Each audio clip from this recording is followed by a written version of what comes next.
Elephants today are found in parts of Asia and Africa, including Sri Lanka, which is home to approximately 10% of the world's surviving elephant population. There are 4 different types of Asian elephant still alive today, of which one is to be found here on the small miracle that is Sri Lanka.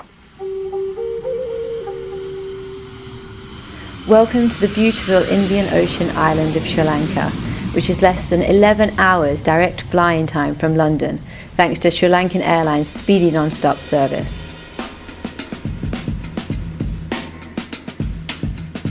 I'm Akara Heart, and I'm delighted to be joined by the well-known writer and broadcaster David Alderton, whose books about animals have sold millions of copies worldwide and won various awards. We've arrived at the stunning Diabubla Art and Jungle Hideaway, spending time with the inspirational artist and architect, Laki, to gain deeper insight into the background of this unique property. This is so beautiful here, though. I mean, what was it like this when you came here? No, my dear, now let me think. When I came here, it was 71. There was hardly anyone around. This place was what you would call a slash and burn piece of land, where there was no trees at all, hardly any. Well, working with Jeffrey Bauer was always interesting, because first of all, he had very large spaces. His buildings were generally like him, they were large. Yes. It's time to leave this beautiful property for now and to head out to the Minneriya National Park to see some elephants.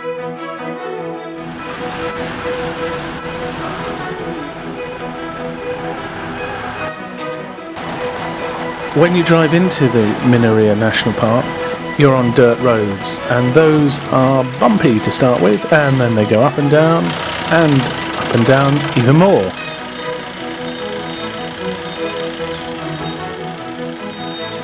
Driving through the park, you will spot many creatures. Among those we saw parakeets, water buffalo, marabou storks, bee-eaters, peacocks, various eagles and monkeys. And it was exciting to observe what seemed to be our first elephant swimming alone in the centre of the lake. As we headed further into the park, having seen the swimming elephant, we were then stunned by the number of other elephants that lay ahead of us. Also, though, in our path were a number of other jeeps. Luckily, however, our driver managed to get around those and got us into a position where we had some superb views of the elephants, whether it was the adults or the babies or even the occasional male that was in among the group. And huge numbers were there. I mean, we were talking hundreds of elephants that we saw, which was a most stunning sight, something that you wouldn't actually see anywhere else in Asia, let alone anywhere else in the world.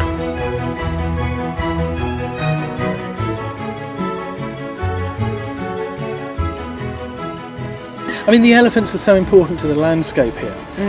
I mean, people come to see the elephants and it's great. I mean, there's so many jeeps around us. But the thing is, ultimately, they're keeping this maintaining habitat the land, as it stands, because their dung's going onto the ground, beetles and other invertebrates are eating the dung, and then that's providing food for the other larger predators like the birds and reptiles.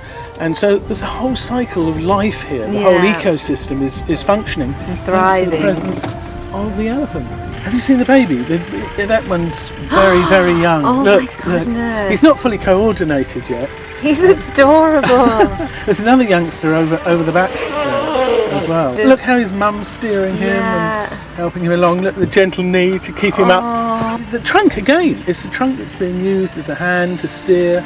And notice also how he's being chaperoned by the other females there. They're keeping him central, because this is the stage at which young elephants are particularly vulnerable to attacks by leopard. They learn from other members of the group. It's very much, baby is very much part of the group. Whoops, down we go again.